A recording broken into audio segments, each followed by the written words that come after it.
Hello aspirants, welcome back to my channel. So today we are going to study about article 14 से 18 तक, ठीक है।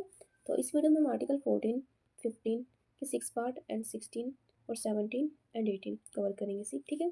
तो बिना किसी देरी के हम वीडियो को शुरू करते हैं। जैसे कि मैंने आपको पिछली वीडियो में आर्टिकल 12, 13 और साथ में features of fundamental rights, citizens and non citizens के राइट्स, सब कुछ मैंने आपको करवा दिया है, ठीक है। तो अब हम इस वीडियो में क्या कवर करेंगे, राइट टू इक्वालिटी। तो आर्टिकल 14 की मैंने आपको डेफिनेशन दे दी थी लास्ट वीडियो में, तो हम इसके अंदर आर्टिकल 15 से शुरू करेंगे। मैं आपको इस नोट्स में से करवा रही हूँ क्योंकि इंडियन पॉलिटी में काफ़ी लॉन्ग लॉन्ग डेफिनेशन है, बट अगर आप लोग कहेंगे तो मैं उसमें से आपको करवा दूँगी। वीडियो को शुरू करते हैं। आर्टिकल जो 15 वो क्या कहता है, the state shall not discriminate against any citizens on the grounds of religion, race, caste, sex. तो इससे क्या क्या मतलब है, क्या हमें यहाँ पे दो वर्ड पकड़ना है। पहला वर्ड क्या, discrimination, discriminate, and second word क्या हो जाएगा, ओनली। डिस्क्रिमिनेट का मतलब क्या, डिस्क्रिमिनेट का मतलब है किसी को सिर्फ भेदभाव नहीं किया जाएगा, बाकी कुछ और भी हो सकता है, कहने का मतलब यही है क्लियरली, ठीक है। और ओनली का मतलब है सिर्फ religion, race, caste, sex, place of birth, any of them, बस इनके बेसिस पर ही आपके साथ डिस्क्रिमिनेशन नहीं होगा, बाकी और किसी बेसिस पे हो सकता है। मतलब आगे समझते हैं। Not citizen shall on grounds, इसमें वही बात बोलो, ठीक है। तो इसका मतलब इन्होंने क्या बोल रखा है, स्पेशल लाइन दे रखी है, disability, liability, restriction, condition with regard to.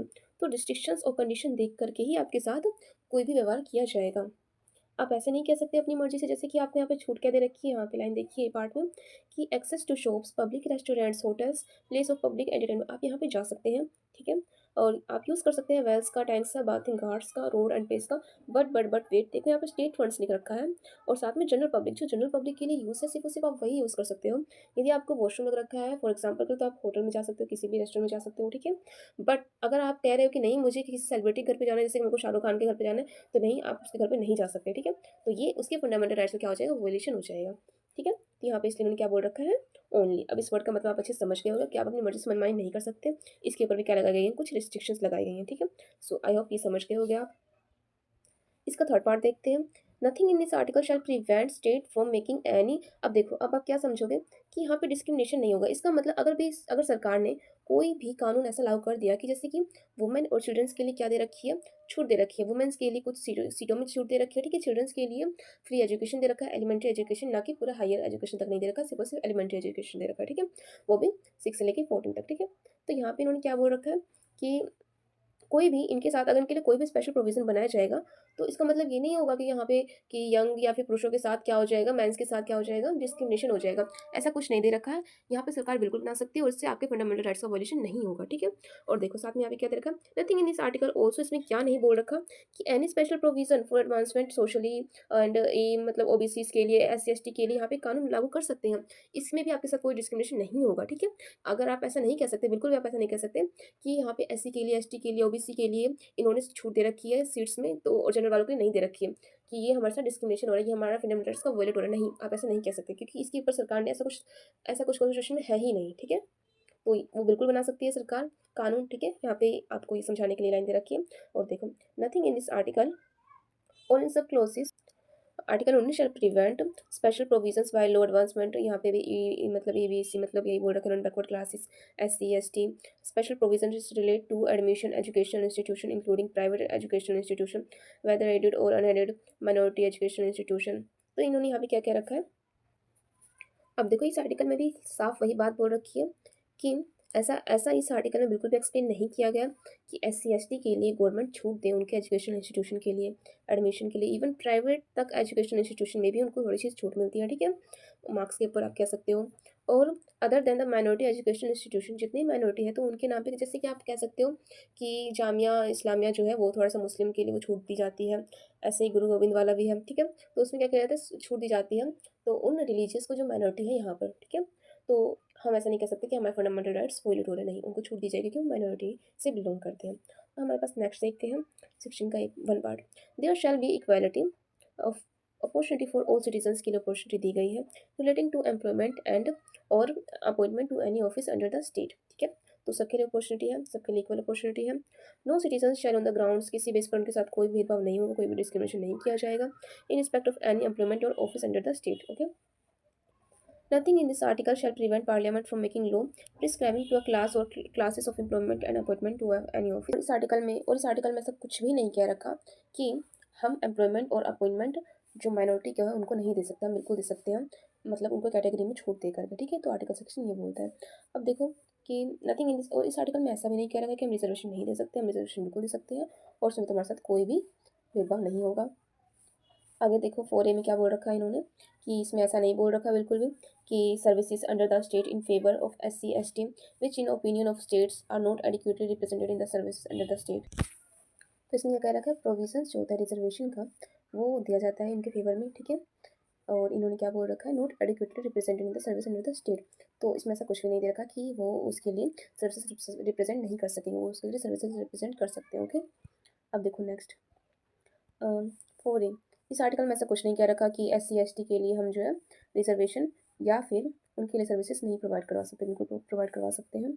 और अगले में क्या कह रखा है कि किसी स्पेशल ईयर में या फिर वैकेंसी जो होती है ईयर में together they are being filled up determining the ceiling of 50% reservation के साथ ही उसको फिल करना होगा। जैसे कोई पास्ट की वैकेंसी रह गई है, पिछले साल की वैकेंसी और फुल नहीं हुई, इसमें से 50% सीटें भी बाकी है, तो उसमें से जितनी रिजर्वेशन के लिए होगी उतनी पहले रिजर्वेशन के लिए रखी जाएगी, फिर आगे जाके सीटें जो है जनरल कैटेगरी के लिए बांटी जाएगी, ठीक है।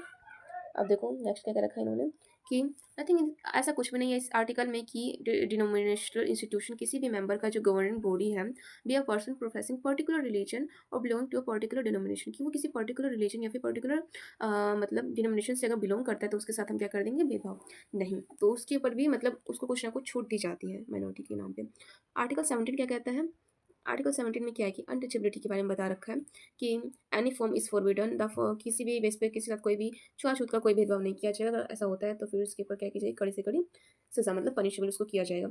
और 18 में क्या कह रखा है, no titles not being a military और एकेडमिक डिस्ट्रिक्ट, मतलब कि कोई भी टाइटल कोई बाहर से नहीं ले सकता, किसको छोड़ के, मिलिट्री और एकेडमिक को छोड़ करके, ठीक है। कोई भी सिटीजन्स ऑफ इंडिया का shall accept any title from any foreign state, तो मतलब कोई भी सिटीजन जो है कोई सा भी टाइटल कोई भी फॉरेन स्टेट से एक्सेप्ट नहीं कर सकता बिना गवर्नमेंट की परमिशन के, ओके। नेक्स्ट क्या बोल रखा है, no person who is not citizen of India shall while he hold any office of profit or trust under the state except without consent of president of any title from any foreign state, ठीक है। तो यहाँ पे क्या बोल रखा है, कोई भी पर्सन जो सिटीजन नहीं है इंडिया का, मतलब फॉरेनर्स की बात की गई है, ठीक है, और वो होल्ड कर रहा है कोई भी मतलब प्रॉफिट या फिर कोई भी ट्रस्ट यहाँ पे, ठीक है, तो एक्सेप्ट विदाउट द, तो वो अपने प्रेसिडेंट की मर्जी के बिना यहाँ से वो अवार्ड नहीं ले सकता, ठीक है। और no person hold any office of trust under the state shall without the consent president, और हमारे प्रेसिडेंट के कंसेंट के बिना कोई भी प्रेजेंट, उपहार या इमोल्यूमेंट या फिर office of any kind from under any foreign state से वो भी नहीं एक्वायर कर सकता है, ठीक है। यहाँ पे एक बात और आती है कि जैसे कि हमारे यहाँ पे कुछ दादा भाई नौरोजी जैसे कुछ अवार्ड मिलते हैं, कुछ पद्मा भूषण अवार्ड मिलते हैं, तो ये सारे अवार्ड लेने के बाद वो क्या करते हैं, अपने सरनेम के पीछे ये लगाने लग जाते हैं, ठीक है। तो उनके लिए भी सरकार ने साफ साफ मना कर रखा है कि जो सिर्फ और सिर्फ जिनको अपने ऐसे कह सकते हो कि हेरिटेज जो उनको प्राप्त हुआ है, अपने पूर्वजों से जो प्राप्त हुआ है, कि हाँ भाई उनको उनका सरनेम राजकुमार लग रहा है उनके पीछे, या कोई ऐसा बड़ा टाइटल लग रहा है तो वो उसको लगा सकते हैं, बट वो टाइटल एक्वायर करने के बाद अपने सरनेम के पीछे नहीं लगा सकते, ठीक है। तो इसके लिए गवर्नमेंट ने साफ साफ मना कर रखा है। अब इस वीडियो में थोड़ा सा राइट टू फ्रीडम भी समझ लेते हैं, जो कि आर्टिकल 19 से लेकर 22 तक है, ठीक है। अब इस वीडियो में थोड़ा राइट टू फ्रीडम भी समझ लेते हैं, जो कि आर्टिकल 19 से लेकर कहाँ तक है, 22 तक है, ओके। सो आर्टिकल 19 में हमारे पास क्या दे रखी है, 6 फ्रीडम दे रखी है, जिससे कि आपको यहाँ पे दिख रहा होगा, all citizen shall have the right, ये सभी सिटीजन के पास होते हैं, ठीक है। अब देखो टू फ्रीडम ऑफ स्पीच क्या है, ये फॉरनर के पास होते हैं, तो ये फॉरनर के पास नहीं होते हैं, ठीक है। तो फॉरनर के पास कौन कौन से राइट होते हैं, आर्टिकल 14 और कौन कौन से हो गए 20 से लेके 28 तक, ठीक है, सारे राइट्स होते हैं उनके पास में। अभी देखो ये सिर्फ और सिर्फ अपने जो सिटीजन्स होते हैं उनके पास होते हैं। तो freedom of speech and expression, sorry, freedom of speech and expressions, कि आपको मतलब बोलने का अधिकार है, कि आप अपने लिए मतलब स्टैंड ले सकते हैं, ठीक है। Assemble peaceably and without arms, आपको पीसेबली कहीं पर भी मतलब आप कहीं भी कोई भी सभा में जा सकते हैं, बट पीसेबली और विदाउट आर्म्स के जाना होगा, ठीक है, बिना वेपन्स के खड़ा होना पड़ेगा। टू फॉर्म एसोसिएशन और कोई भी आप एसोसिएशन फॉर्म कर सकते हैं, फिर कोई भी यूनियन आप फॉर्म कर सकते हैं, ठीक है, कोई भी यूनियन आप बना सकते हैं, कोई भी संगठन आप बना सकते हैं। To move freely throughout the territory of India, ठीक है, और आप फ्रीली मूव कर सकते हैं, ठीक है, कहीं पर भी इंडिया की टेरिटरी में, ठीक है। And to reside and settle in any part of the territory of India, और कहीं पर भी आप सेटल हो सकते हैं, ठीक है, चाहे स्टेट हो या फिर टेरिटरी हो। टू प्रैक्टिसाइज एनी प्रोफेशन, आप कोई भी प्रोफेशन अपना सकते हैं, जिससे कि आप कोई भी वर्क जो आपको कंफर्टेबल लगता है आप बाहर जाके भी कर सकते हैं, ठीक है, चाहे वो ट्रेड हो, बिजनेस हो या ऑक्यूपेशन, ठीक है, किसी भी ऑक्यूपेशन में। अब बाकी हम नेक्स्ट वीडियो में कवर करेंगे, सो मिलते हैं अगले वीडियो में।